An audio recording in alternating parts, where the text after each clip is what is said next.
வெற்றிவேல் முருகா. வேலுண்டு வினையில்லை, மயிலுண்டு பயமில்லை.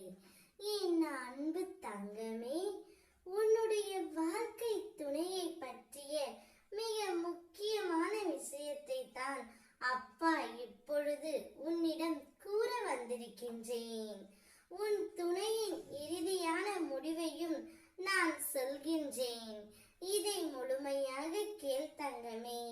அடுத்து என்ன நடக்கும் என்பதையும் அப்பா உனக்கு முன்கூட்டியே எச்சரிக்கின்றேன். இப்பொழுதுதான் உன் துணையை பார்த்து சந்தித்து விட்டு வருகின்றேன். உன்னுடைய ஞாபகமும் உன்னுடைய அன்பும் அவரிடத்தில் எந்த அளவு இருக்கின்றது என்பதைத்தான் பார்க்க சென்றேன். நீ எந்த அளவிற்கு உன் துணையின் மீது அதீத அன்பும் அக்கறையும் கொண்டு இருக்கின்றாயோ அதே அளவிற்குத்தான் உன் துணையும் அன்பும் அக்கறையும் கொண்டிருக்கின்றார் செல்லமே. அவருக்கு என்னை பற்றிய நினைவுகள் சற்றும் இருக்கிறதா என்று ஒவ்வொரு நாளும் கண்ணீர் வடித்து கொண்டிருந்தாய் அல்லவா? நீ நினைப்பது போல் இல்லை தங்கமே. அவரும் எப்போதும் போல் உன் மீதான சிந்தனையில் மூழ்கித்தான் இருக்கின்றார்.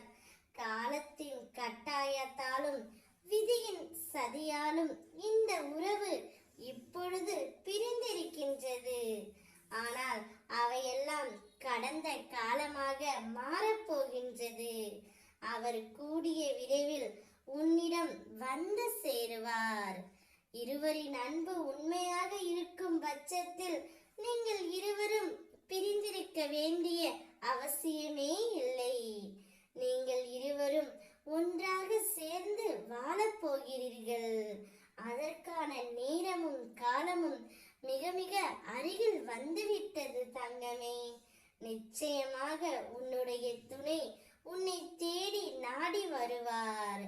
நீயே கதி என்று அவரே அவரது வாயால் கூறப்போகின்றார்.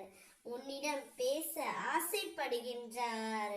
உன்னுடன் வாழ ஆசைப்படுகின்றார். அவருடைய மனதில் இருப்பது முழுவதும் நீயாகத்தான் இருக்கின்றாய். காற்று உன்னை கரைக்காது, கத்தி உன்னை வெட்டாது, தீ உன்னை எரிக்காது. நான் சர்வ சக்தி வாய்ந்தவன்.